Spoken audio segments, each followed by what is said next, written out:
In a world where most people watch movies and then forget about them, these brave heroes join forces to watch them again and then talk about them.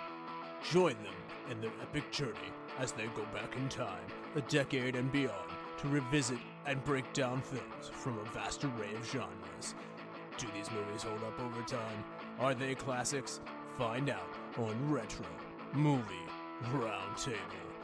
Starring your hosts, Brian Fry, Chad Robinson, Dustin Melbardis, Lizzie Haynes, and Russell Guest. Coming now to headphones in your ears. Welcome, all you lords, ladies, and knights of the Retro Movie Roundtable, where we watch movies, then talk about them. I'm your host, Dustin Melbardis. Joining me today is my good friend and co-host, Chad Robinson. Chad, what's snowy Pittsburgh like? Is it sloshy and gray, or does it have the winter wonderland feel to it? I mean, you're already rubbing it in. There was a little extra bass in your voice. You're like, I can do this. And now you're hitting me with the weather. Yes, it's cold, it's dreary, it's Pittsburgh. But you know what? We have seasons, and I love it. You have seasons. I don't really. It snows here about every 10 years or so. But it does make trips to the East Coast nice with my Texas native friends. They get to see what seasons really are.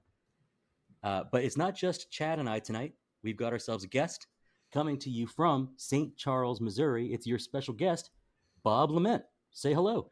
Hey, everybody. How's it going? We had snow here, too. So don't feel so bad, Chad. There we go. Nice to get cozy and get with a movie. Nice to get to stay indoors. You know, you see the winter wonderland outside, and you just get underneath the blanket on the couch. Bob, tell us about your efforts on Static Radio and where we can find and follow your work. Sure. So I co-host a show called Static Radio. It's at staticradio.com, at Static Radio on all the socials. We tell funny stories each and every week. This week was about going to baseball card convention and seeing inappropriate material.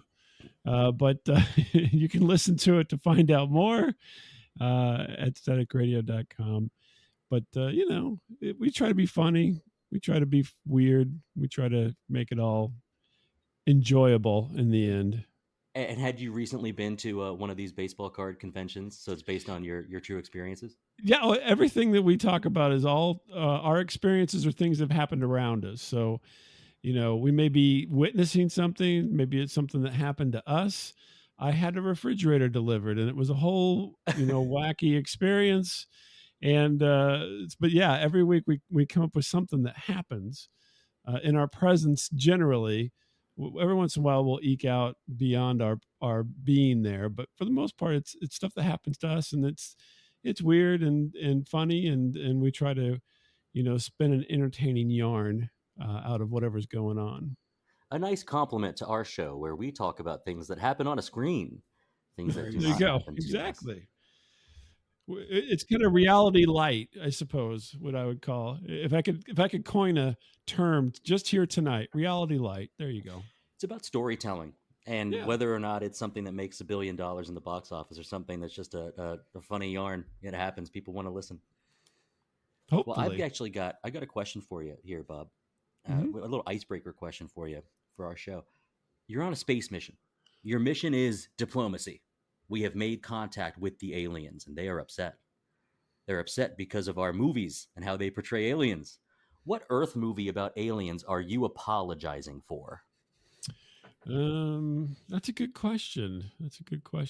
How about The Day the Earth Stood Still, the Keanu Reeves version?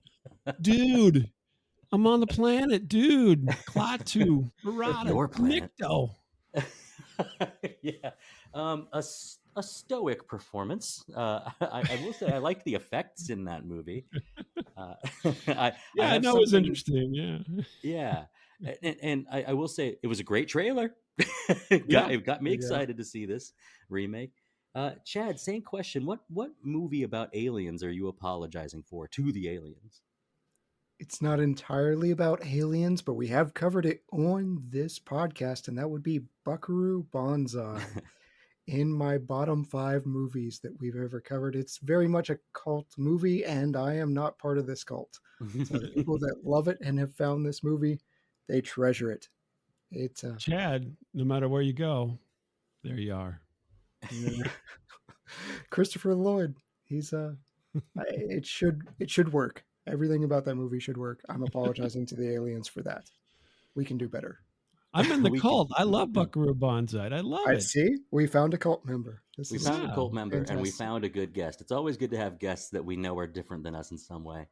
Well, I got to say, we were joking before we recorded because the very first thing that Bob and I said, the very first thing we thought about was Mars Attacks. Which is fantastic. The birds. But it's fantastic, and it deserves no apology. We should not be apologizing for the comedic genius of that movie. And so we both said, I guess we'll pick something else. Bob, the second movie you picked, the one that you selected, The Day the Earth Stood Still, was my other choice. Oh, there you go. So I'm going with my third choice. I always have a backup. Right. And I think it's got to be Earth Girls Are Easy. Oh, you guys know this one? That's fair. Yeah. Yes. This is so close to being something that I would really dig, and I struggled through it. But, it's, I don't know, maybe we shouldn't apologize for all of our stuff. Yeah, Downtown Julie Brown. That's right. Yeah, not too much. I mean, science has got to be way, way up there. It's like you're intelligent enough for space travel, but you can't map the fact that Earth is 70-some% water. Yeah, water. Come on. Okay. Well, it happened Bob, to Stitch as well, right? So go figure. Yeah. Lilo and Stitch. Stitch learns to surf, though. Yeah, he gets over it. I think Stitch would be really popular with the aliens. I think they'd like a little cuddly little mascot. They'd like that. Exactly. Yeah. Well, Bob, what's the last movie that you saw aside from what we're covering tonight? What's the last movie you saw? I watched Alien Romulus the other night. Oh, what'd you think? I thought it could be better, but that's what I say about every movie. That's my pad answer. It's fair. Watch the best movie in the world. You know what? Could be better. I feel like they tried to steal the best parts of all the Alien movies and just shove them into one. Well, kind of, yeah. I think the beginning of the movie was really good and strong, and they had an interesting take on things, and then they forgot about that. If you watch the movie, I don't want to give. Should I give away anything at the beginning here? At the beginning, I'm not giving away anything at the beginning. So you start out with your female protagonist and her brother, who turns out not to be her brother, and they have a really interesting relationship. And I thought that was a really good start to the movie, and they tried it for a while, and then they lost that thread, and then it just became a lot of explosions and aliens trying to kill people and all that kind of stuff. Very memorable alien scene, though. Yeah. Well, we love our aliens, but Chad, is Alien the flag bearer for the strong female protagonist as a series? As a series, it's tough to come up with something else. I mean, you eventually have Halloween. Halloween, okay, yeah, but out of the gate, Bob. I mean, it's something where it's like that's, I kind of the thing I think about first. Yeah, so it's cool that you started off. Yeah, Halloween was 78 though, so you have a point. But Jamie Lee Curtis played kind of a damsel in distress a little bit, and she got toughened up. Where Ripley was tough pretty much throughout, I'd say. No doubt. Chad, what's the last movie you saw? Well, speaking of tough girls, I watched Azrael with Samara Weaving, and she is contractually obligated to be covered in like buckets of blood. It happens in this movie, so I am therefore happy. I watch anything with Samara in it. It's not a crush or anything. I just think she's awesome. And this is one of those movies. It's been a trend where there's practically no dialogue. No One Will Save You is an alien movie that came out last year. This one's this year. It's not the best, but it's got some interesting religious overtones, and it's a unique movie, and she's great in it. Azrael? Is that what it's called? Yes. Can you spell that? Azrael. I don't think that's right. Yeah, 2024. The idea of is it based on like demons and stuff? Yes. Okay, yeah. It's always Yep. nice to have a little Apparently, clue in the demons who title. drop blood on people. Yeah. Oh yes. A lot of Yeah, blood driven. it's in her contract. I mean, Ready or Not is probably the bloodiest she's been, but She's this got a one's up there. sponsorship from Cairo syrup. Is that what you're trying to tell us? Absolutely. Do what you love. Hey, for me, the last movie I saw, it was a rewatch. I'd seen it a bunch before. I watched a movie with Louis Fan in it about 2 weeks ago. And so anytime that I have just like, 1 degree of separation, I went back to Ip Man, the Kung Fu movie with Donnie Yen. Okay. It's definitely as soon as it gets on my mind, I'm like, well, I better watch it. I'm a Kung Fu guy. It's one of my favorite things. It's a but we're not- Pavlovian response. You're like, Yeah, oh, so- Ip Man, yeah, I gotta Dukes watch are it. always Yeah. up. Yeah. Yeah. Well, we're not covering bloody movies. We're not covering demonic movies. No kung fu here. Tonight, what are we covering, Chad?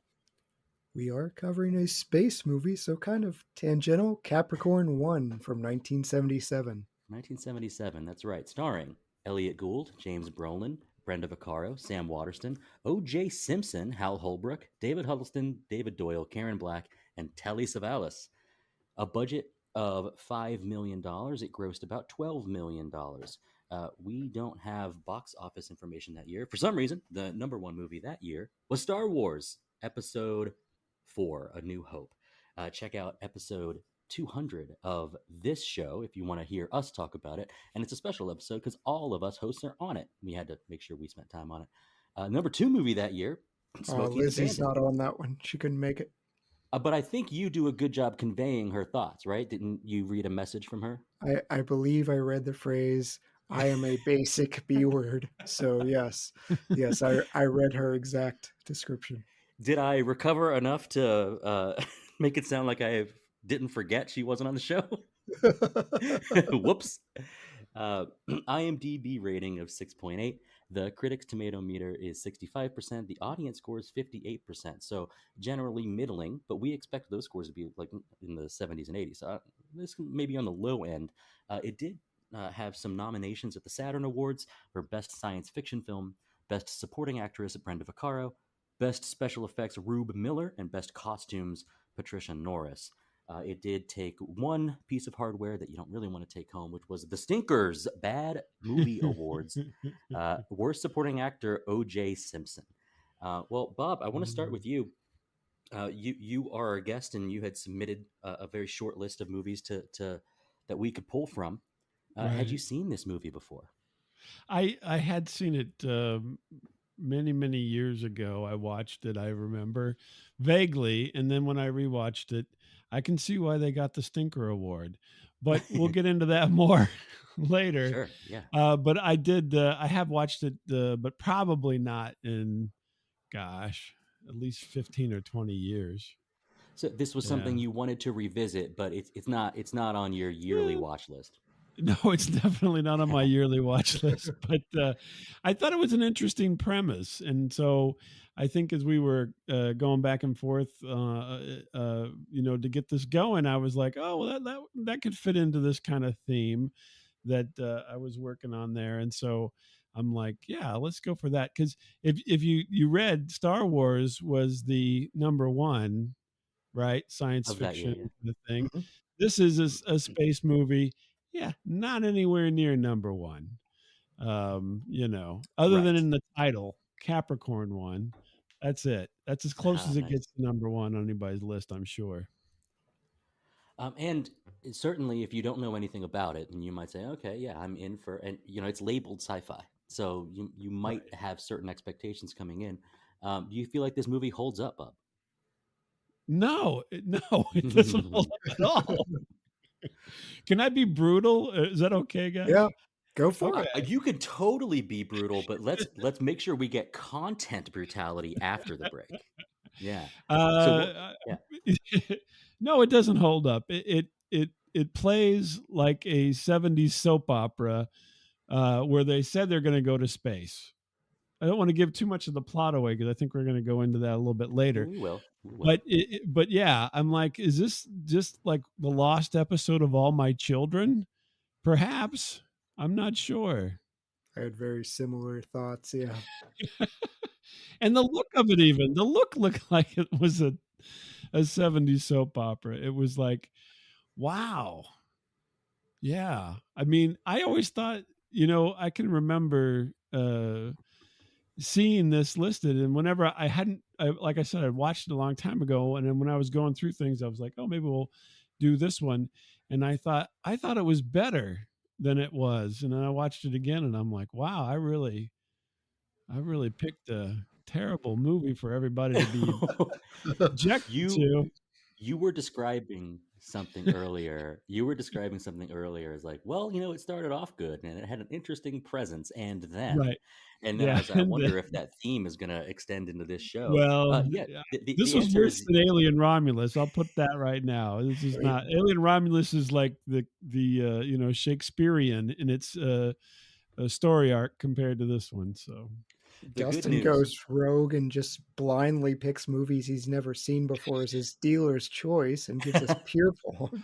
Well, but I think that's good, though. I think that you have to expose yourself to the bad to know the good, right? So we've gotten some interesting Dustin episodes out of that. You got to hit both ends of the spectrum there to know where the spectrum is. So I think that's not a bad thing. I'm helping Dustin out in this situation then. Oh, totally. Yeah. The idea is, like you got to have like a wide scatter shot for like, how do you determine your own taste? And so you got to figure it out. Like you know the stuff, if you're a picky eater, the stuff that you like, but you don't know all the stuff that you like until you try it all. And that does lead to a little bit of pain for my co-host sometimes. Chad, same questions here. Had you seen Capricorn One before? I had not even heard of it, but I appreciate stuff like this, Bob. I want to be down in the mud sometimes. I hate when we're like, let's all pick a very, very acclaimed movie and just praise it for an hour and a half and all be like 5 stars. It's like, great. What did we learn? We've established that The Godfather is good. What have we done here? So I actively campaign for the middling, or even I enjoy when Dustin goes rogue, and it's just like, I've never seen this, but we're gonna do it. So this to me, you said soap opera. I am old, so to me, I was like, this is an episode of Matlock. I don't know if anyone remembers Matlock. It was Andy Griffith, but he was an attorney that, for whatever reason, also often got in gunfights with people and had stupid situations. And this movie had me hooked in the first half. Like, you had me. And then we crash landed an airplane that you ran out of gasoline for. And that's when Matlock set in. So you remember Andy Griffith had another show called Salvage One, which is an older show than Matlock. And so Salvage One is better than this. Anyway. Another connection to the number one. Yeah. Yeah. Number one. Yeah. There we go. I don't know.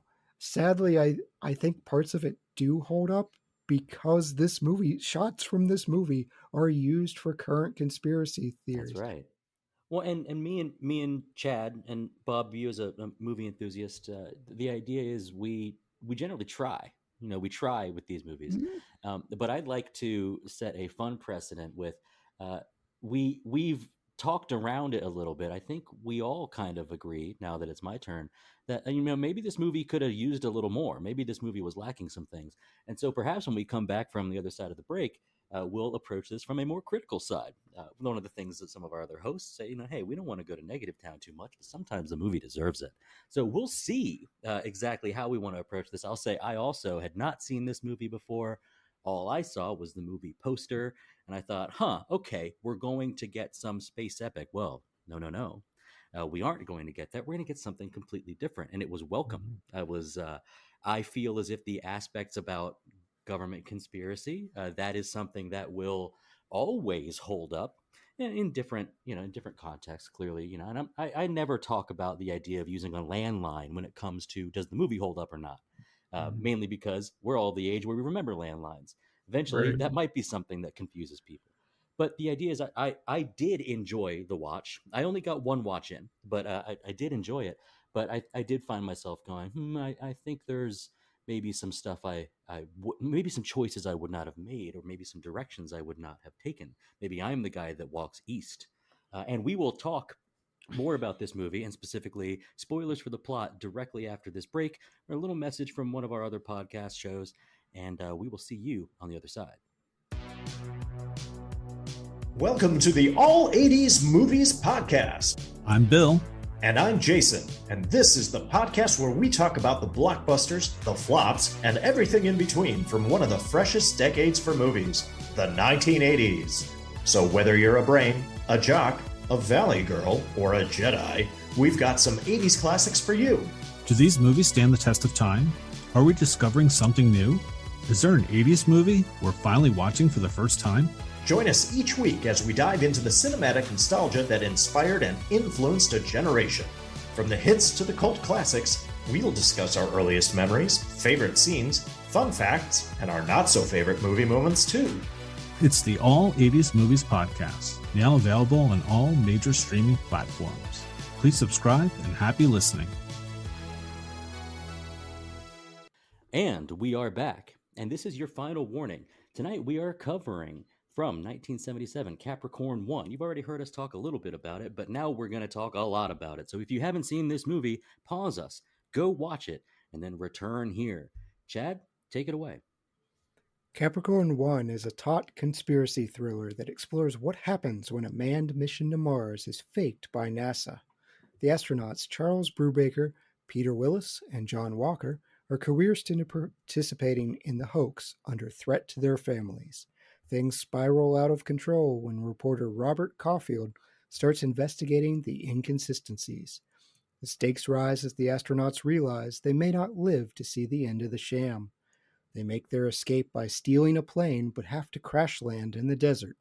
What ensues can be compared to a slow-speed highway chase of a white Bronco. Walker takes a stab at finding water but is unsuccessful. Willis climbs to new heights but is only let down. One by one, the astronauts are killed off-screen. On-screen, we see NASA's Jim Kellaway advancing the hoax by planning the astronauts' memorial, only to be thwarted in slow motion by Charles Brubaker showing up to his own funeral. By the end, Capricorn One leaves us with a sobering reminder. Faking a Mars landing might seem extreme, but it's got nothing on faking innocence during a double murder trial. Okay. Yeah, a little... Wow, you made it sound really good, Chad. Yeah, a little tie-in to our past in 94. Rest in peace, Norm Macdonald. I love That's this right. segment. Yeah, a man who reportedly lost his job at SNL because of his incessant roasting of the juice. Nice plot summary. Yeah, this is not a spacefaring movie. This is a conspiracy movie. So at its core, and we're introduced in the 20-minute mark or so. We start off with the communication and the rigorous schedules and the very specific type of language used with NASA and with Houston. It all seems very orderly. Like, oh, we're almost like, this is almost could be an instructional video at space camp. And then as the procedures going forward as you would expect, then we have our astronauts pulled and the truth is revealed. So we've got a conspiracy at the core of this.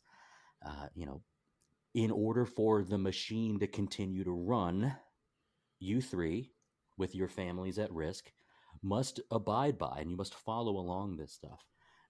Now, Bob, I'll ask you, does a movie with a conspiracy at its core draw you in normally? Oh yeah, I love conspiracy stories, and I think that's one of the reasons why, even though I forgot about kind of parts of this, that I still like the idea of it, because I knew it was, it's the fake moon landing style thing, right? So they're faking this whole launch and faking going to Mars and everything. But the good part about the movie was that that wasn't necessarily, everybody wasn't on the program to begin with, right? Which makes it even more Right. interesting if you ask me. So all the astronauts are like, hey, we're going to Mars, this is going to be great. We're heroes. And then, kind of a switcheroo on them at the last minute. And they're like, hey, what's going on, man? We're supposed to go to Mars. Right. Mhm. And so I really love the setup for all this. And if you think about it in context for when this was made, this was something that was not the norm for movies, right? This kind of deep conspiracy was not regular fare for 70s movies. For previous movies earlier in the 70s and the 60s. And this really was one that kind of took the, fake moon landing and ran with it, essentially. So this would have been, because we're talking in 77, we're talking that we're not that far off of the Apollo missions, right? 8 years. Yeah. So, yeah, I mean, and, we got to the moon in 69, in July of 69. So, this isn't, decades later or anything. This isn't even a decade later. And they're talking about doing this fake stuff, which, I mean, I'm not a expert on the fake moon landing, but my guess is in 77, there really wasn't a whole lot of people talking about that. That is something that came later in time, I would believe.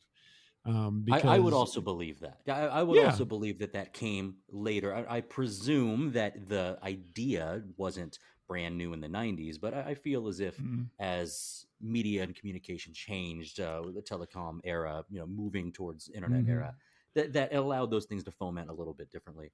But I this see movie exactly may have what you're pushed saying. that. This movie actually may have pushed that agenda for it- that. People actually use clips from this movie, and sometimes they're not realizing that it's from a movie. They're like, Yeah. here's how it was faked. I'm like, nope, this is Right. Capricorn One. And it's not even about going to the moon. It's about going to Mars. But it looks very similar, I guess, whenever you're talking in those circles. But I think that this was great setup for a movie. And when you read the plot, it sounds really interesting. I think the execution is just abysmal. I think we will get to as the movie progresses, but as far as how it sets you up with setting the atmosphere and it sets you up, you are introduced to the conspiracy. Chad, I think you were about to bring something up there. Yeah, I traditionally hate conspiracy theory movies. We cover JFK. I cannot stand that movie as a historian because they deliberately falsify things to make the movie more interesting. And people run with it and say, oh, I've seen this movie. This is how events happen. Drives me insane. I have a background in history. Come up with something that matches all the facts of the day. This, however, had me hooked. I liked the NASA not getting attention anymore. At one point, they say, our launches are losing to I Love Lucy reruns. Yeah, that's right. And that was a fact. That was a fact. In 73, the was it Apollo was it 16, I think? But anyway, no one if you watched get the number it. wrong, our fans are going to freak out. Yeah, I'm sorry. I'm taking a stab. It wasn't 13, I know that, but it may have been 13 as well. I don't know.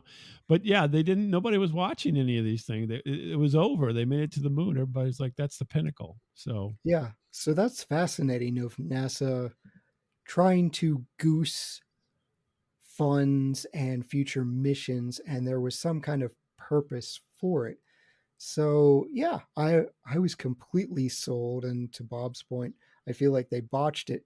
We got to the hour point and we are wandering the desert, and that's a completely different movie than what I wanted. right. I wanted that's Planet of the Apes. Right. I want to delve further into the conspiracy and how deep does this go, instead of just having random henchmen that are really bad at guarding doors. One guy buy a plane for no good reason. It's just the one dude that takes the pot shot at Caulfield in the middle of absolute nowhere and then just drives off like, good enough. Like, yeah, I think I got him. like, good enough. I love that. Yeah. Well, and I'm thinking, oh, go ahead. that was just where I drew the Matlock comparisons, because that was what happened a lot in Matlock. You get a pot shot near his head, and then somebody would just speed off. I'm like, there's no one around. You can take a second or third shot if you want. You can get out of the car. I'm like, no one's going to catch you. They cut their budget, so they didn't have any room for extras at that point. So Right. that's the only reason they didn't have people around. You know, I think, and I don't want to get quite to the execution of the later part of the movie. I think we can really fill up an episode as to how we can be critical of the execution of this movie. But I still want to, in this sort of conspiracy world, I think maybe at the time, certainly in literature, but we have examples, or we have the idea of maybe it's a foreign government that is lying to their people, or we have a fictional government that might be doing the wrong thing. Talk about the Ministry of Truth or the Ministry of Love in Orwell. You mean Kim Jong-un didn't get a hole-in-one his first time golfing and never goes number 2? It's a fact. Yeah, this is what it says it in the news. These are. This is the thing where I think that this was kind of a fresh take, not just for the time, but I like the idea that it doesn't seem so shadowy. Bob, I think a lot of times with a conspiracy movie, things are so very dark. You think of like X-Files with the smoking man, that there's things about like mystery or almost paranormal. But in this case, it's all laid out for us. Like, I think that gives us something that's new, where it's okay, you actually see your quote unquote enemy face to face. In fact, he's friends with Brubaker. So did you find that like this approach was like novel enough to say, okay, we've really got like good bones to this movie? Oh, I think so. Yeah. This was a very corporate approach. This was a top-down approach. Everybody at the top knew what they were going to do, and everybody at the bottom had no clue. And I think that is believable.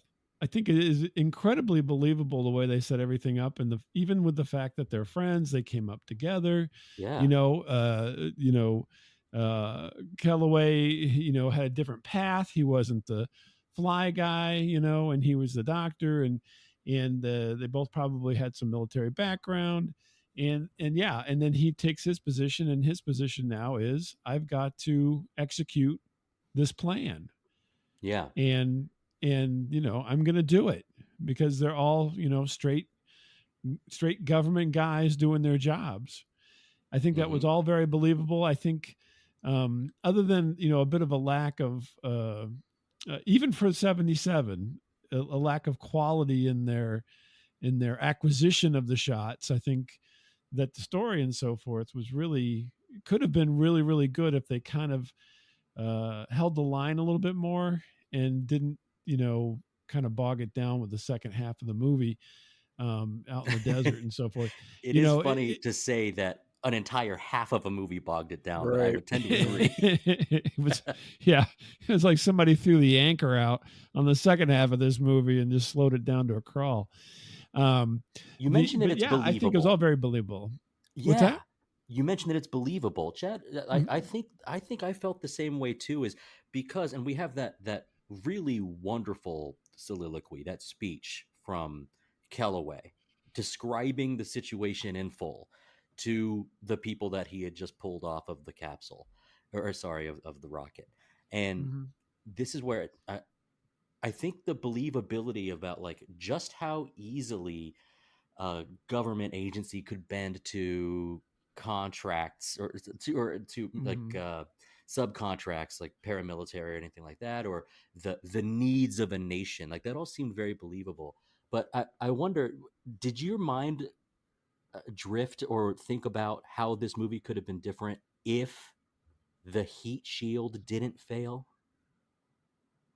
They would have just kept up with it, don't you think? I mean, the movie would be so drastically different if they did not have to, because they were forced to say these men are dead.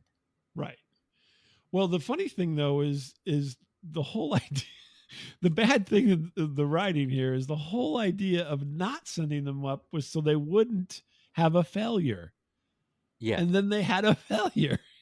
Right. Yeah, So yeah, it's that's it's true. like they could have just shot that rocket into the ocean and then just told everybody it landed safely because no one's going to see it. But yeah, They didn't need to put it into space. They didn't need to have it explode. They didn't. All they needed to do was shoot it off the launch pad, and it almost seems as if the planning then, because we have an informant, or I guess we should say we have a whistleblower. I think his name is Elliott. He's more Elliott. like He doesn't know he's being like a a comb and a whistleblower. piece of wax paper. He's not even a whistle. Well, what he knows though is that something is off, and that's where we get kind of the deep conspiracy stuff. Is he brings it up to his supervisor. He says, "I don't worry about it." Brings it up to somebody else. Don't worry about it. And what is it? Within 24 hours, he's disappeared. Yeah. Yeah, I enjoyed all the back channel politics. I even enjoyed like the absolute contempt for the vice president and the dynamic of, oh, you're here. And the vice president is a sleazebag who's using binoculars to look at other women's backsides while his wife is there, and just commemorative spyglasses there. Yeah. Commemorative binoculars. Well argued for. I like those personalities, and all these channels felt very real. And there's just all these different departments vying for attention. That's the type of movie I want, which is weird because we make fun of Star Wars Episode 1 for starting out with, hey, trade regulations and politics. This is exactly what you want to see in your space movie, right? Well, here it is. I want to see the dynamics and the jockeying for money and budget and the president's attention, and this antagonism with the vice president of like, I'm here, but I hate you, and you're wasting my time. Right. So that all felt very real. And do I believe the United States government is above exploiting citizens or heroes for their own good? No. Oh yeah. Oh yes, I mean, they are. They're not above it. Yeah, they do it all the time. Yeah, that's absolutely where I'm going. That's very believable. Of the United States government is not this bastion of morality. Oh no! Did it not. shock you to hear that the plane with the families was armed with some kind of explosive? No. I feel as if the leaning, I feel like the leaning on these men to keep up the lie would have probably been enough. I was actually, when I was watching the movie, kind of shocked that, whoa, they're going to go so far as to say your families are at risk of being blown up all at once. That seemed like crossing the line in a world of line crossing. I didn't feel like they needed it, but it definitely solidified the point. Chad, you said, like, when you're talking about believability, saying that the government is not above this kind of thing, and then we have the politics shown to us a little bit, not a ton of it. I generally like that in movies too. But I think what it does is it sets a serious backdrop upon which lighthearted performances can really shine. And I would say that Elliott Gould is someone who really shines in this movie. Wouldn't you agree, Chad? Yeah, he's got this dynamic with his boss, who you get the background of Caulfield is this guy that chases the insane in these conspiracy theories. And this isn't the first time he's gone off the rails, and his boss lays it out for him. Another fun dynamic. His boss clearly hates him and is looking for a reason to fire him, but it's hard to find good help these days. And so Caulfield has that air of, do we really believe this guy? You're playing pool with somebody that suddenly disappears. And that's a fun dynamic too, of the lady has mail and she's been getting mail and nobody knows about this guy that was his friend that he was just playing pool with, which, by the way, I do not believe they were friends. Like, those are two people, unless they grew up in high school, I have no idea why whistleblower at NASA is hanging out with. Right. The movie could have given us something to tie them together a little bit more. But Bob, what else do you have to say about our Caulfield character? So I think as far as acting goes, Elliott Gould did the best job of acting in this movie. He was, aside from a couple of others who were more minor players, and that would be David Doyle as Walter Laughlin and Right. Telly Savalas, but they were almost comedic relief, comedy relief for the movie. But Gould did the best job of being, kind of the, of actually acting, where I think James Brolin and Sam Waterston and OJ and so forth, it was very stiff. I mean, those guys, Hal Holbrook even was kind of stiff in all this. And, but I don't think they did a really good job with tying those two elements together, right? So we had Elliott Gould doing his thing, and then we had the thing happening with the astronauts and so forth. And it was a very weak link, like you mentioned, the person that disappears, the NASA informant, or whatever you want to call it. But I also don't think that they gave us enough information on the Gould side of things. They gave us too much information on the NASA side of things, and they should have flipped that, right? So we should have been getting our information from Gould and the reporter, but we weren't. We were really getting all our information from the NASA side of things, because they were just laying it all out there, where it should have been filtered through the reporter more.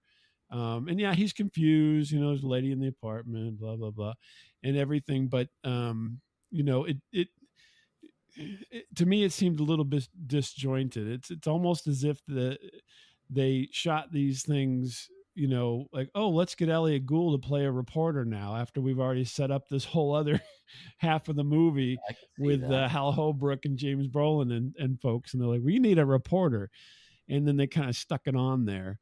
That's the way it felt to me, because they didn't really mesh that well. I think you nailed it, because I felt like they couldn't pick a lane. They couldn't figure out who their main character was, and it's almost split equally, but they're two different movies with Elliott Gould's character and Brolin's character, and I think they lean too much on Brolin's character and his side of the story, when the far more interesting part of this movie is unraveling the conspiracy. Watching three dudes walk in the desert. Right. Sam Waterston deciding, I'm going to scale this cliff face for no discernible reason. Well, they had those helicopters up top. He wanted to find them. That's why. Exactly. They made no sound.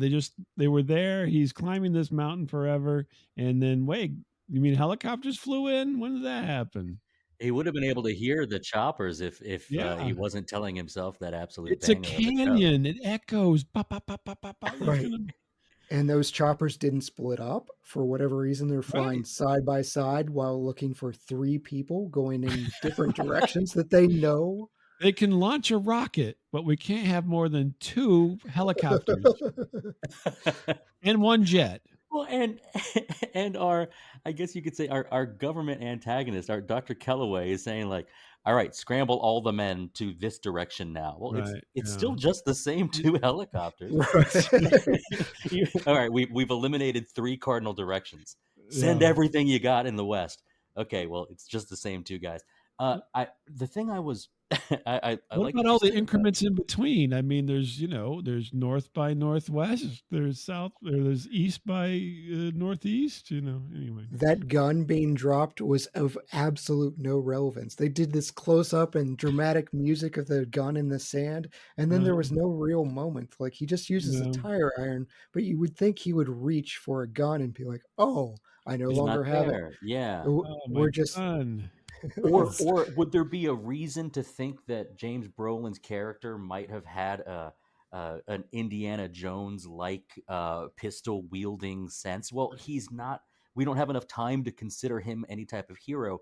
He's just kind of the leader of this team who, let's face it, guys, there's no teamwork or there's no cohesion between these three astronauts. We don't understand anything about their relationship. Right. And I think OJ says two things. Yeah, he does say, I was such a terrific guy. Which is not a bad line. Yeah. Sam Waterston really doesn't chime in a whole lot, but he does get a little bit of that Law and Order type character of, I told you never to fly without gas. Dun, A little dun. jokey. Yeah. Yeah. I will say that what they did well with the choppers was they did make them somewhat menacing. So they became, Yes. Kind of the embodiment of evil, if you will. Whenever they showed up, they did a really good job of, here comes the Yeah, bad it's guys like coming to get. Vader's TIE fighter behind him in the trench. Exactly. Yeah, And I there's think no that's why they kept them together the whole time, because it gave it that, because they kept doing that shot, right, with the two of them together and the different things. So that's, they could have had two more and like had stripes on them or something. But anyway, yeah, I gotta ask you guys. This was gonna be one of my hidden gem, but I gotta bring it up now. Do you guys notice that the helicopters look at each other? yes. Yes. Okay, Mhm. They're have you ever seen characters. that in a movie before? I've seen it in like a Looney Tunes cartoon. Sure, yeah, but they do it 3 times, y'all. These things are It so said they close were to each other. sentient. They were sentient helicopters. Yeah, sentient. Right. Yeah. They're like Muppets. They look at each other. It was so funny to me, and because it was at this point that I'm going like, in the desert, man. What are we doing?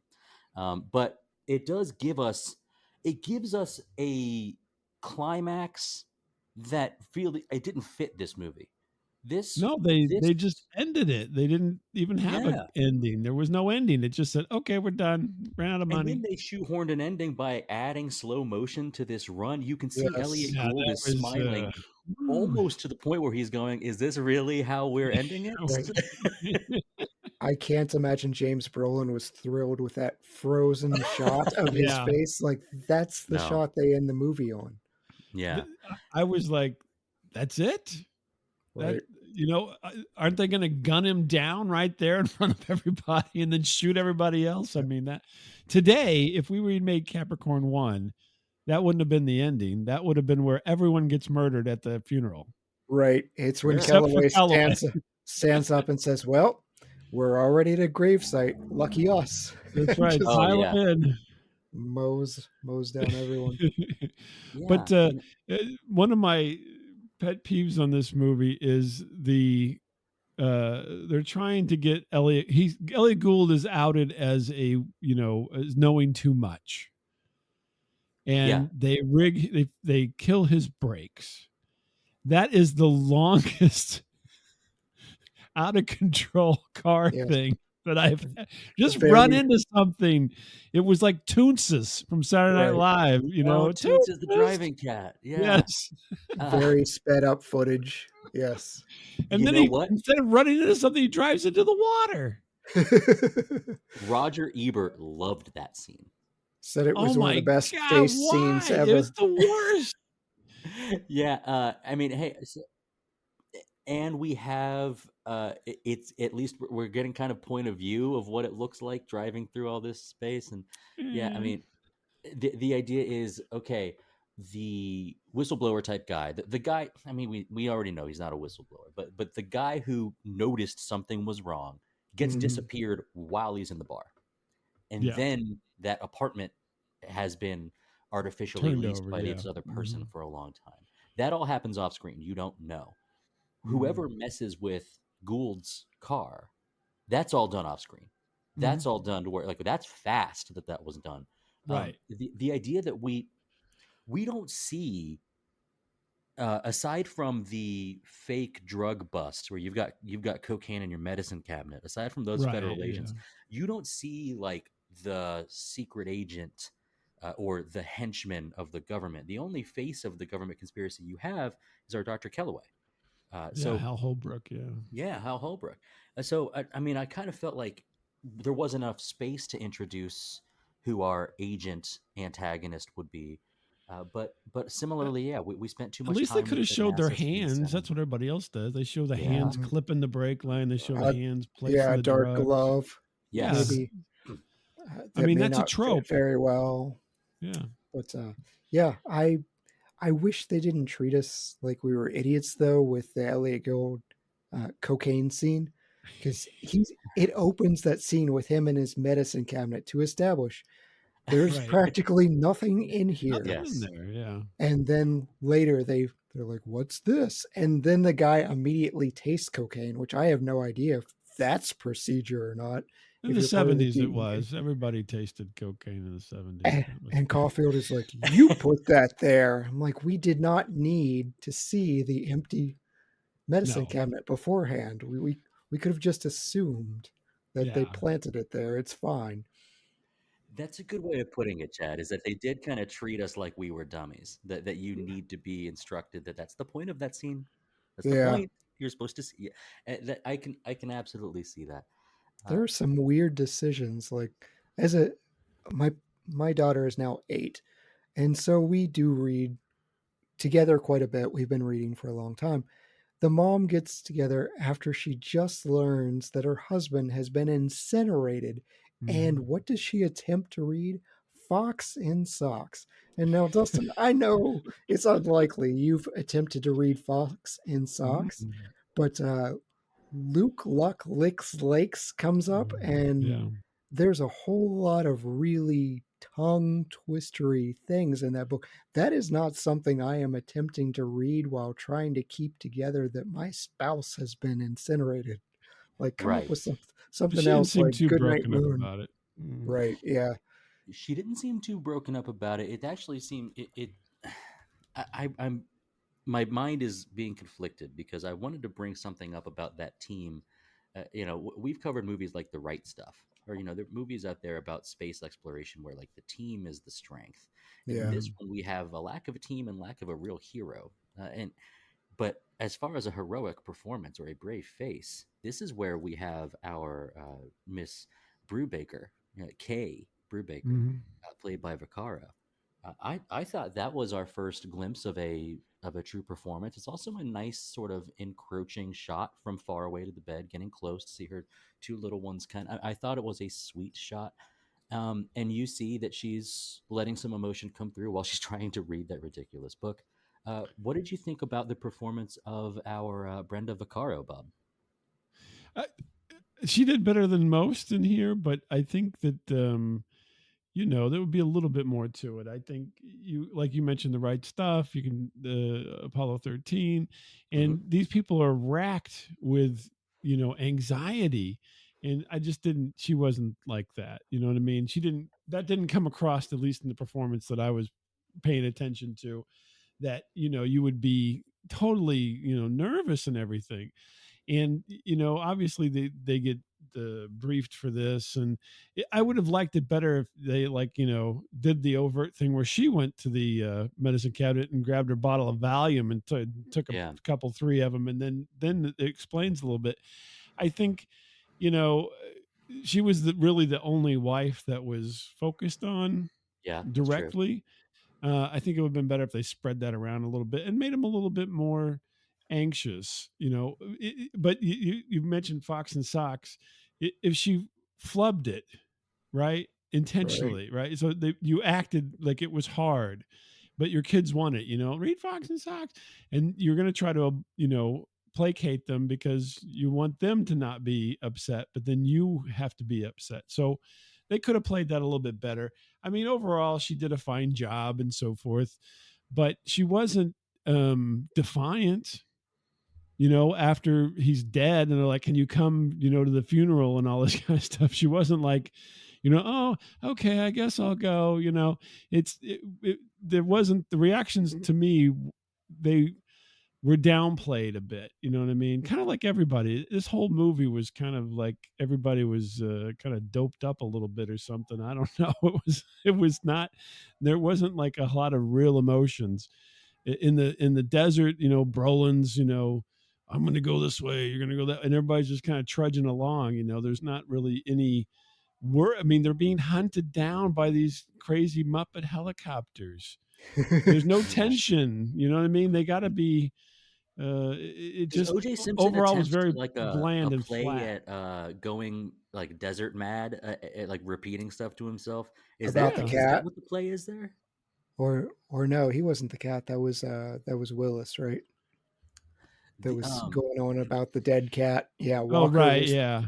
For water. Yeah. But Willis was played as the jokester, and he was just kind of repeating a joke, and it's like he's just keeping himself he was the one that was the most talkative of the bunch, and so he's just the more talkative one. Yeah, they I just think had it would have a been better if master somebody status else. assigned to these guys. Well, I mean, I guess the master status assigned to O.J. Simpson's character is boring, nothing, and Right.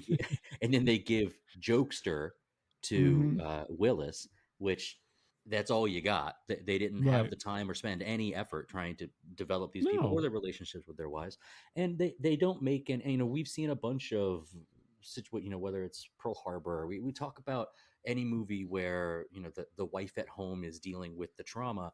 It's not overdone. It's kind of the necessary part, is that you have to see that how, like, the toll that it takes on them, on the spouse, on the partner. You have to see that. And this one, it is, I agree with you, Bob, extremely toned down. In place of it, they install kind of a tough as nails, street savvy. Right. Incredibly intelligent, quick-witted. Chad, what do you think about that aspect of her character? Well, you bring up a good point. Like we did We Were Soldiers, and honestly, the most interesting part of We Were Soldiers when we covered it was the tale of what the wives were going through as the soldiers are off to war. Yeah, this one, I think you both hit on it. It's a very strange relationship that Mrs. Brubaker has with Caulfield, who is asking questions he shouldn't necessarily ask. And then it's almost like a game to her when he comes back and she recites all the things that he is going to say to her. And then he plays the game and says the exact phrases that she said of, I won't bother you again. I just have one more question. Things like that. It's an interesting choice, and maybe it's trying to tonally shift from just putting these women as helpless and showing her as intelligent and capable, because she's ultimately the one that comes up with, we didn't take him to Yosemite. You even see that recognition in her eyes. It's good eye acting whenever Brubaker mentions, we'll take your son to Yosemite again. And she gets this little twitch of, that's not where we went. I feel like that clue, like that reveal about Flat Rock being a place where movies are made and with special effects you can make anything seem real. I thought that was like top shelf clue for an audience. And then they tell you what that means. And so, they dumbed it down for us again. But I think her presence it's important enough to where I did enjoy the amount that Caulfield was interacting with her, just very briefly. I think we only get 2 minutes of screen time with that. He's also incredibly polite when he's speaking to her, like going through like the safest way that a reporter might have to ask questions like this, which isn't what we're here for. We're not here for polite Caulfield. We're here for fun, kind of joke slinging or quick-witted Caulfield. The same Caulfield that is, having jabs with his boss, the assignment editor, and also, playing flirty games with Judy Drinkwater, the Karen Black character. That's kind of what we were here for. But I think what I was getting at was this is sort of a chance for any time we get a chance to see Caulfield play with another actor is just letting Elliott Gould's talent rise to the top. Yeah. Except the Terry Savalas character, where it's just, I swear the That's writers, a third movie. That's a whole third movie right there. Yeah. The writers absolutely thought the keep your head down joke was hysterical. So they went to that 106 times. Right. And they're like, it'll be just as hysterical the 106th time he says it. Like, yeah, we get it. This is a very talented actor. Let him do talented actor things. Keep your GD head down every single time. Okay, we gotcha. But Telly Savalas, I mean, he was, if you look at the acting style throughout most of it, two standouts to me for comedic acting is David Doyle and Telly Savalas. And they both, and I mean, but to be honest with you, as you're watching the movie, you're like, those characters rise to the top because they are not this kind of bland, low level kind of thing happening. They are characters. They embody their character, and they're putting it out there. You know what I mean? And That's true. And so Telly Savalas is broad and wide, and compared to the okay, well, here's James Brolin and Waterston and OJ. Okay, you go east, I'll go north. Right. You go west. And I mean, and then you get Telly Savalas is like, what's the A? Well, that's me. That's me. And he's just like, this kind of wild. I mean, I would watch a movie with just that character. Why not have that character find out there's a conspiracy going on and have him bust it, because he was way more interesting than most of the other characters. You know what I mean? I would have followed him around. He's flying around. He sees the rocket go up. There's nobody in that rocket, and he has like some kind of super math skills where he's like, the trajectory of that rocket is off because there's nobody in it. And then you follow his, clues. Would be way more entertaining than the movie was. And I thought he did a good job, but he was so different than everything else in the movie that he's over the top compared to these, kind of people that are all kind of dragging their knuckles or something. This is great. We have the opportunity sometimes. We're like, well, let's write a movie. And now what we're doing is Al Bain's Adventures, aka crop dusting, $25 to fly over your field. Oh, it's $100 for you because I can tell you're not a farmer. Actually, it's $125. You said 100 too quickly. Too quickly, yeah. This is good, right? But I think this goes back to, and I'm not trying to give myself kudos here, but the drab rigmarole of the routine and all the very rigid language of the atmosphere of NASA and Houston, like how these things have to go, is the bland backdrop to where characters can spring to life. And I think, I don't know, Chad, do you think that this movie would benefit from a deeper cast, or from a one that's focused on fewer characters that have kind of a deeper backstory? I think it could go fewer characters and pick a lane. So even to your point of all the personality of Al Bain, we have him doing barrel rolls with Caulfield hanging on it, or not Caulfield. Brubaker is hanging on the plane, and we've established that Willis was like dead tired, could barely make it to the top of the mountain. But now we're expecting Brubaker, who has superhuman strength, to hang on to a little biplane while they're doing barrel rolls through a canyon for no good reason. Right. So pick a lane. Do you want to be wacky Indiana Jones type adventure? Do you want to be a conspiracy theory? And I think the answer differs. If you want to go Independence Day silly, which that's what Al Bain kind of reminded me of sure. Yeah. The Independence Randy Quaid. Yeah. Is more characters. You can have more characters and be wackier and be sillier. We just have a mix of Bob Ibbott. When you get these little spots of color and personality, you cling to them because there's just this void of personality with all these other characters. They're so one-dimensional.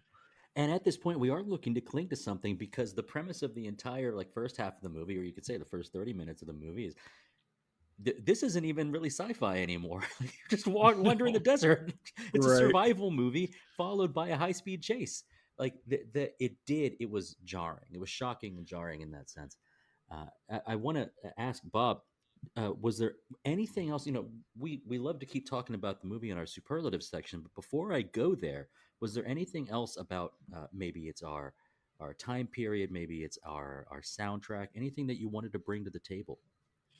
You mentioned soundtrack, and I couldn't even tell you what the soundtrack was for this movie, to be honest with you. I wish I normally key into those things, because I do like good music in movies, but I don't even remember what the heck. They didn't even have a song. You know what I mean? Like sometimes in movies, especially from this time period, they would highlight a song, right? Yeah. If you think about Arthur, right? Arthur's theme from Arthur. once in your life you find it. Right. They needed something like that for this movie, Capricorn One. I don't know, OJ sings, anything. But they didn't have anything like that. So I couldn't even tell you what the music was in the movie because it was even more bland than James Brolin's performance. If OJ picks up a microphone to sing, this is going down an entire star. I'll tell you that. I mean, it was the age of disco. They could have done something with ABBA or something. I don't know. If this movie, if I were to look at the title and think it's a space movie, Capricorn One would be a brightly lit. It would be where the command center or the cockpit of the spaceship would have a disco ball in it. Right. Like, that's right. Absolutely. Like Capricorn One comes on right after Soul Train. Right. Exactly. Okay, yeah. so airplane in space is what you're campaigning for, like a troll doll or something. Yeah, I love this. Yeah, we are full of good ideas tonight. It would have been much better. I mean, but yeah, unfortunately, it was very bland. But I would say the interesting thing to me is they had such a good idea. This is a killer idea. Whenever somebody came up with this for the script, they're like, we're going to talk about faking, because this is the time before, right, when everybody wasn't talking about this. We're going to talk about faking a journey to Mars. And oh my God, that is a killer idea for the time period. And they had it all at the beginning, right? And then something happened. And, we could speculate on what happened. And none of these people as actors are terrible actors. These are all people who have done things that are good. I mean, James Brolin was in Westworld, right? A good movie. All these people have been in good movies.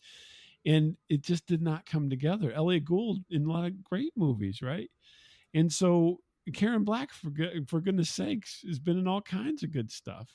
So it really, something happened when they were making this movie. And even the director, a good director, he'd done other things that are very good. It's just, I think it's probably, if everybody would say this, but it's studio involvement is probably what killed this movie, because they're like, okay, make him do Telly Savalas do barrel rolls. I usually honestly, they got the notes. You've got Pepe from Star Fox. Do a barrel roll. Do a barrel roll. I almost feel like this movie is less than the sum of its parts in that sense. If that's possible, yes. Is that we have stuff that seems like, boy, that should work. And for some reason, it didn't. And wandering through the desert is one of those things that's going to happen unless you're a Western. I'm just saying we just kind of dip our toe into what that is, and firearms that aren't used, and it's so close to being something that could be like really, really fondly remembered. Agreed. But it's just not there. And there was one other thing that I wanted to bring up about how I think this movie could be transformed into something that like people remember it for all the right reasons. But I think I want to talk about it in our superlative section. You guys ready? Bob, who's your MVP of Capricorn One? Oh, that's tough. I've been so negative on everybody. I would say David Doyle is my MVP of Capricorn One, because I think that he gave a very honest David Doyle performance, and he was somewhat entertaining for this very small role that he had. Yeah, I think we get him boss. For Caulfield's assignment editor. I think we get him for 3 minutes of screen time, and he steals the show. Chad, who's your MVP? I went with Elliott Gould. I complained about this earlier. I feel like he disappears after he takes that afternoon swim in his car, and I missed him immediately. I think this movie is a better movie if it picks the lane of Caulfield and centers the conspiracy and unraveling it through him instead of doing this split and showing us what's happening. Yeah, he's almost like in a way, he's almost like a stand-in for how the audience gets information. He's my MVP as well. And I'm telling you guys honestly, this is not a makeup pity point.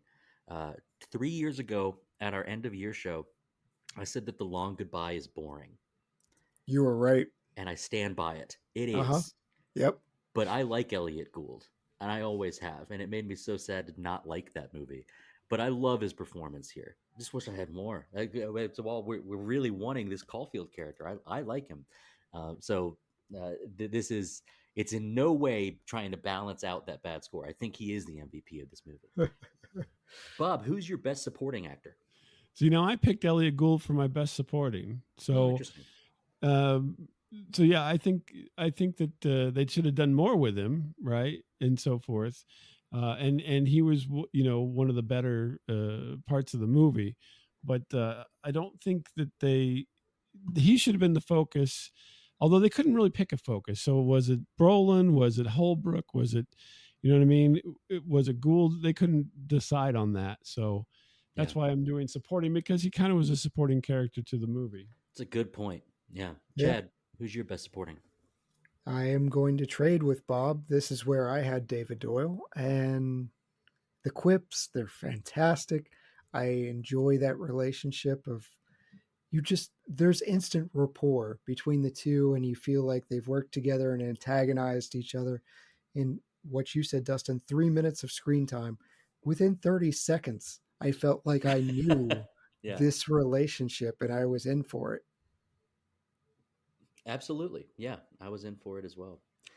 My best supporting, I'm going with Brenda Vaccaro, and it's not because she got a Best Supporting Actress nomination. I thought that the difference in character portrayal of not the sobbing, grieving wife of this interesting, tough as nails style character, it's quite frequent that someone who's a conversational know-it-all, who's like predicting what the other person says, it's not often that's like intriguing. Normally that's annoying, and maybe you guys felt it was, but I liked that portrayal. And I thought it was, I could have used a lot more from her, but that's, I thought it was a interesting choices from the actor herself. Let's go with a fun one here. What's your hidden gem, Bob? I think it's a tie between Telly Savalas and David Huddleston as the vice president. I think both of them, Telly Savalas was obviously over the top, but he was kind of the more fun part of the movie. And so was David Huddleston with his antics and being, the vice. Well, wasn't the president coming? Well, The also ran. I think he did a good job, and he's played that character before. I mean, if you see other movies that he's in, that's kind of one of his, types that he plays. But I think he did a really good job with it. So, you can pick between the two. I'll let you guys decide between those two. Do you guys know what Telly is short for? He's a Greek American actor. Oh boy. Telemachus? Is it Telemachus? It's not Telemachus, but it is similar in terms of like its historical. It's Aristoteles, like Aristotle. Oh, okay. Okay. Like Aristotle. Okay. Interesting. Yeah. I didn't know that. Chad, what is your hidden gem? I went with Karen Black with a terrible character named Judy Drinkwater. Come on now.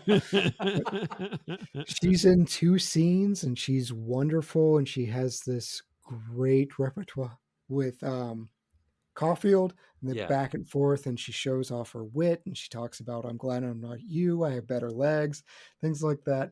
And I enjoyed that relationship as well. I like people antagonizing Caulfield, and she shows she's a good match. And then her only real use is like driving him from jail, and that's the only time we see her again. She could have been helping. So, but I really liked Karen Black in that role. Almost went to Candice Bergen, Murphy Brown herself. That. Oh, really? That would have been interesting as well. Yeah, she dropped out. Well, it's better for her career. Yeah. I really liked the that play that they have between each other. Is it like that? That is, it's playful. It's fun. I like how she's trying to tell him not to give up with like, hey, you're pursuing me in the wrong way. Early in the movie, which makes you think, oh yeah, she's got the higher ground, and then later in the movie, and she's like, "What? Like, I'm actually down, like right now, like right now." And I thought it was kind of cool that this character Caulfield is. I'm actually so interested in seeking the truth and finding out the core of this thing that I'm gonna have to put that aside. I'll see you later. Like, hey, that's awesome. It's hard for me because all of our like little hidden gem type options have been talked about already. So I'm going to go with my absolute backup hidden gem, which was if you look at the shot of them walking in their directions with uh, Brolin going west and with OJ going south, and then it's Waterston going north. That's how the shot is shown. But based on the dialogue later in the movie, their continuity is wrong. Is that they capture OJ first and say, okay, you can mark off the north direction, but in fact OJ was going south. So either they flipped the shot somehow in post, or nobody was paying attention. And of Oh, course, no. I trust me with one watch 50 years later over the entire film crew. This is the Neil deGrasse Tyson take of actually the stars were incorrect for the Titanic that night. That's This yeah. Oh yeah. The part of my personality I don't let out, the absolute wet blanket. Sorry, guys. Okay, now here's one, Bob. With this movie, you got to recast somebody. Who are you recasting in this movie? For the time period, oh gosh, I probably would. That's a toss up here. I'll give you a minute, Chad. You go ahead and give me your recast, and I'll go to mine if you can't come up with one. Go ahead, Chad. I don't think it's Telly Savalas' fault that he just has to repeat all these stupid lines over and over, but I couldn't get it out of my head how much funnier it would be to have Sean Connery in a heavy Scottish role saying keep your head down and yelling. So I just really, really want Sir Sean Connery in this role. Okay, that's good. So, all right, I have one for you. So James Francisco instead of James Brolin. What do we know James Francisco from? I don't know the name off the top. He was in the second Planet of the Apes movie, and he was kind of popular at that time period too. Someone who can be heroic, and let's write him a more heroic character. Let's write him as a better leader too. I think he would have been. He's a little more. So he played. He basically took over for Charlton Heston in the Planet of the Apes movie. So he is kind of Heston-like, and so Heston definitely wouldn't have been as bland as Brolin in that role. Even if they told him to be, he would have still been a little bit more punchy. So you cannot get more heroic than cutting off the sleeves of your shirt and making a bandana. That's when you know that guy's going to live. Rambo did it later. Right. Yeah, that's the secret sauce. My worked better for him. Is playing at the idea that we did have a worst actor nominee. So O.J. Simpson, it doesn't matter that it's O.J. Simpson. It doesn't matter that it wouldn't be O.J. Simpson. That character kind of doesn't matter at all. So I decided that he should be played by the American Gladiator Wolf. Okay. Not Laser Blazer or my favorite Turbo. Not Tower, not Turbo either. Turbo's but hey, if we're being absolutely honest, guys, it should actually be the British Gladiator Wolf because he's funnier. They could have had all the astronauts played by gladiators. That would have ruled. I want that. I want this movie. We're on a roll tonight. American gladiators in space. Yes. Yeah. They're crammed into the capsule, shoulder to shoulder with all their muscles, Yeah. I love that. Some female astronauts with Blaze, I think. I get Blaze in there, sure. Yeah. Siren. Yeah. Yes. Okay, so now we're on to some cinematic ones. Bob, what's the best shot of the movie? Oh the shot of the plane outside the warehouse where they were sitting up for the months or whatever it was that they were supposed to be on Mars. I can't even think of one cinematic shot in the movie.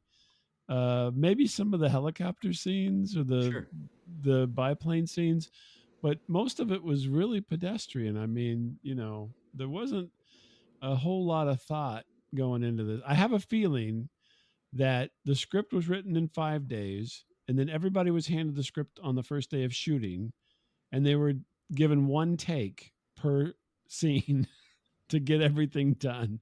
So it's like, okay, we're going to slap the camera here. Let's go. We got to get our one take in and move to the next setup. because I can't, in my head, when you ask that question, I can't see any cinematic scenes in my head. I frequently don't select a best shot until I've watched the whole movie, but I do make mental earmarks as I go through. I found myself struggling to find the earmarks here. Like, what is the best shot? I did find one. Chad, what's yours? It's not the last shot of Brubaker's awkward expression. Yeah, this is a tough one, but there's a sunrise time lapse shot of the space shuttle, and the space shuttle is silhouetted. It's a nice view. It's probably stock footage from something else, but that's But the that closest person did a thing. good job. Then you're saying, Yeah. My best shot here is we had Waterston climb that huge cliff, and there is something cool. Is after you see that the helicopters are there, they pull back, and you realize just how huge that cliff is. Yeah.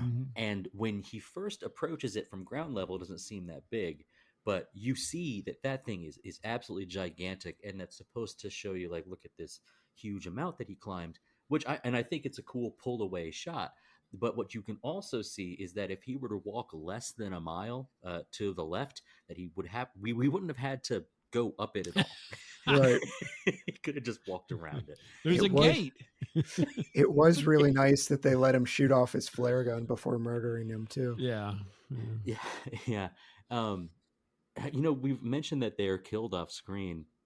It's not a certainty they're killed off screen, but I believe that to be so. Are we all in agreement that they're just? That was the they're point, right? gone. That was what they were hunting them down, right? Yeah. They weren't going to deliver water and rations. It's true. Yeah. What's the best scene, Bob? Oh my! I like the David Doyle, Elliott Gould scene. Hard to Best beat. scene. Hard to beat. Those guys really had it. It was clicking.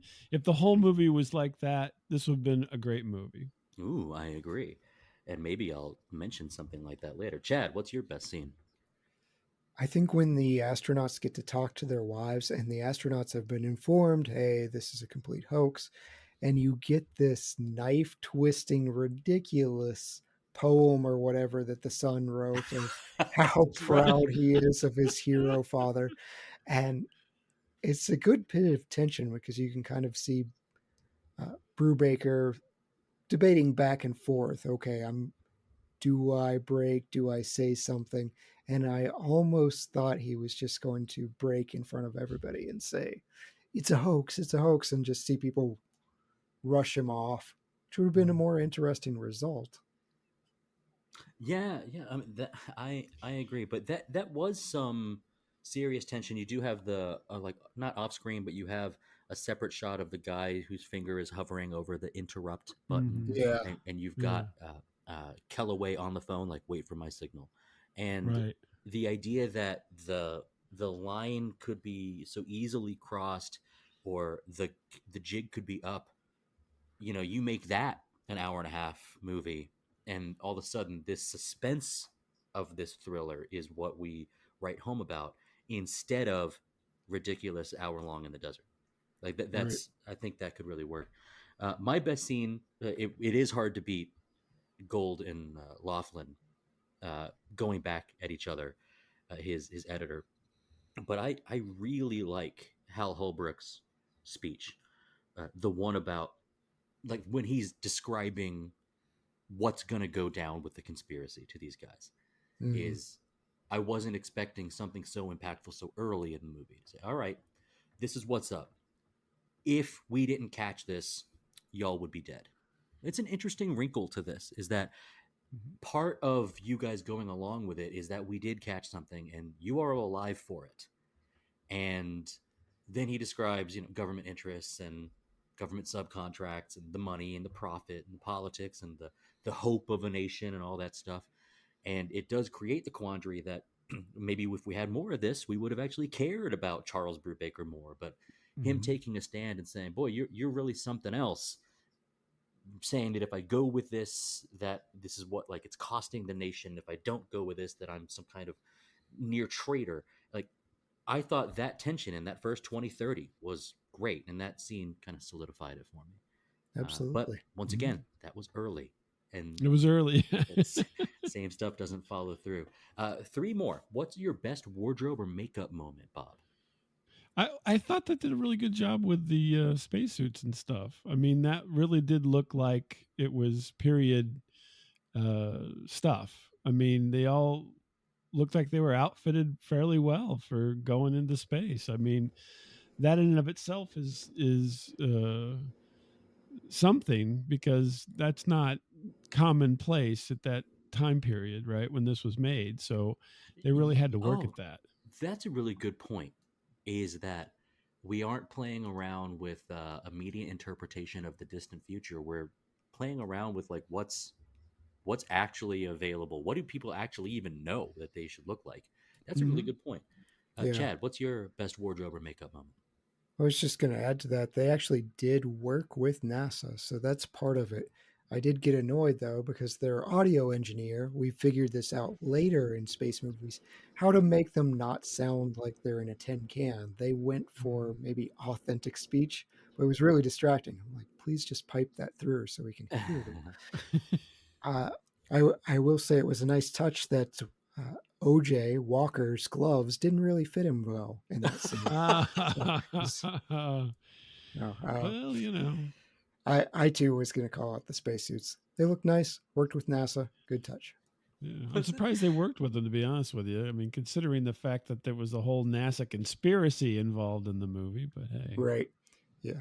There's an interview with Buzz Aldrin where they ask him about this movie, and he very diplomatically and bravely talks about the movie only in the sense of what it could have been, because you have to presume that any astronaut entertaining a question or the concept of a faked anything might be enough for fisticuffs. Right. But I thought that was a pretty bold question to ask him, and he responded with a lot of grace, saying like, "Here's all the things this movie could have done," and I thought that was kind of neat. For me, they got the nice Buzz Aldrin, because sometimes he just punches people in the face. Yeah, exactly. He can Not be the one pretty that'll knock you salty. the next week. Yeah. For me, it's a spacesuit sleeve made into a headband that is then made into a snake guard. Pretty cool, Rambo-esque. Like that's pretty great. So I live in Texas, and where I live, we have all 4 venomous snakes in Texas. And I work outside a lot. It's probably one of the only things about my job I don't like, is that at any moment, if I'm near a waterway, I gotta I gotta listen for those rattlers, and it's scary. Seeing one on screen kind of triggers something for me. So the idea that he was like, "All right, I'm gonna tough this out, and I'm gonna give him something to bite," pretty cool. All right, this is a big one for a movie like this that we have approached critically. Bob, you got to change one thing about this movie, not many things. One thing. That one thing. Pick a plot. I mean, pick a main character. So I would pick Elliott Gould to be the main character and see everything through his eyes, but pick a main character. That would be the one thing I'd change. And I think it would make this a much better movie. Agreed. I agree. Chad, what are you going with? Along those same lines, I think you can fix this by not allowing the astronauts to escape. Maybe they're talking about it, maybe they're trying, but I think they need to be rescued by somebody else, whether it's Elliott Gould and Judy Drinkwater. Brenda Vaccaro. Right. Yeah. We have a team working to locate and rescue these guys in the nick of time before they are offed. Yes. I love that. And now I'm going to maybe and give them bunks. Together. I mean, they just sat in a conference room for what, 3-4 months? That's right. Their prison was just a conference room. Talk about cutting the budget there. Woo. Yikes. Yeah. Not exactly. Now, maybe my change one thing will pull it all together, and it might just be just a great night for good ideas. Yes, we like Elliott Gould's character. We like our Robert Caulfield. I find myself wishing that this was, a Robert Caulfield movie, like an Indiana Jones movie, that Robert Caulfield is a character who we know and like already. And his interactions with the Judy Drinkwaters, his interactions with Kay Brubaker, his interactions with James Kellaway or whomever are things that we can expect and that we can cheer for. That this is a guy that we're following. And this is just movie 1, movie 2, or movie 3, where we follow this reporter who gets himself into shenanigans and who's always at odds with his tough assignment editor. Right. That's what we want. And I'd Yeah. love if the one way you could say is like, oh, this could be an episode of the Robert Caulfield show where, oh, and this is the case of or this is the story of the, conspiracy astronauts. Instead, we didn't pick a lane at all. Right. I think with this premise, I think it's not that infrequent of us to say this should have been a series, but I could see this character was written well enough. We just didn't expand on all the good things this movie could have been. I think that this could have been part of a larger franchise. I'd watch it. Yeah. The Caulfield Files. That's what it'd been. It works perfect. It works great. Yeah. And maybe he doesn't have a sidekick, but he works so well off of Karen Black, and he works so well off of, I mean, even in any conspiracy theory movie, you got to have that moment where you go a little crazy. And so when he's inside the apartment saying like, no, I've been here. This is where my friend lives. And he's looking at the magazines. That's smart. It'll show his name. No, it doesn't. This is all coulda, woulda, shoulda 50 years ago, All right. So last one, I think there's some good quotes in here, and I wonder if we all have the same well that we're pulling from. Bob, what's the best quote? I think it was conditions green, all is well. Where I wish I knew the exact thing the guy was saying constantly every time we went to Mission Control. That was my favorite thing because it was in that setting, that's what we want. We want that kind of bland, no emotion, just telling us what's happening. And I think the guy who did it was really good. Yeah. There you go. Okay. Yeah. I wish I could do the exact quote, though. Sorry. Chad, what's your best quote? Someone took a shot at me. When? Yesterday. Thank God I've got an alibi. We selected the same quote. You menace. Man, and there's a bunch.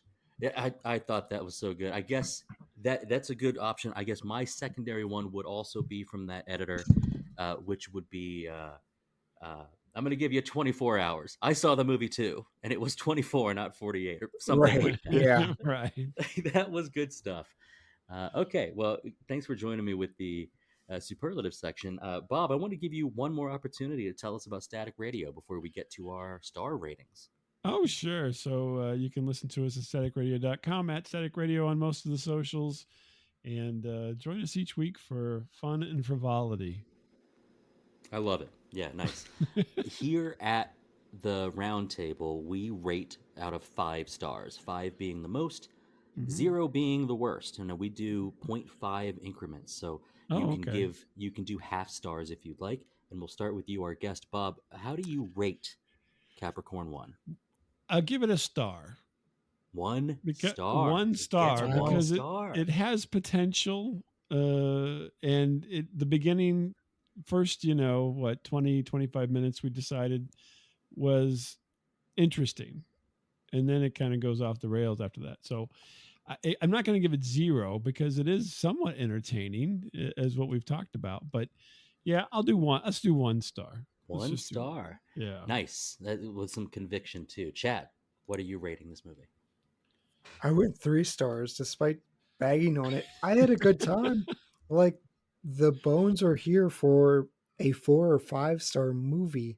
And I think I fall in love with the concept of this movie a whole lot more than what actually takes place on screen. But I'm still laughing of, okay, you're out in the desert. What have we got to do? Take a shot of a scorpion. And by the way, that little tiny white scorpion in Texas ain't doing anything. They just put it on James Brolin's face for effect. Stuff like that makes me laugh. And so I'm having 2 simultaneous confusing reactions where I want a Mystery Science Theater an hour of this movie. And I want to just dive into this conspiracy world in the first 30 minutes. So I don't know what to do with it. When I don't know what to do with a movie, 3 stars and throw my hands up. You brought up something interesting, which is like that scorpion in Texas. It's supposed to be the deserts around Houston. I'm not from Texas. I live in Texas. I've been here for 15 years. But one of the things that I notice is in the background of movies, if there are mountains, I can tell if those are the Rockies or the Appalachians. I can tell every time. And for some reason, even though I'm not from here, I could tell that was not a Texas desert. It's a California desert. But hey, no harm, no foul there. It didn't affect the star rating. For me, 2.5. I saw the potential. You guys here. guys really rate this high. Wow. I would say that I would actually go lower than this. However, based on the other things scored this year, I knew that some things had to go lower than this movie. One of the benefits about a movie being ranked at the end of the year or rated at the end of the year, I also am going to give it a non-recommendation. Frequently, even movies that I score low, I recommend, but you should see it. This is one that you can skip. I did learn. I did learn that there are 2 novelizations of this movie. Mm-hmm. And apparently they're held in pretty high regard, that they actually expand on these characters more, and they make the character of Judy Drinkwater more like a foil love interest, and it's expanded upon quite a bit more than the movie does. I like that idea. I also like the idea that and this is another reason why I'm actually bumping the star rating, there's a secret version of this movie that has 6 additional minutes that you can only get in Japan.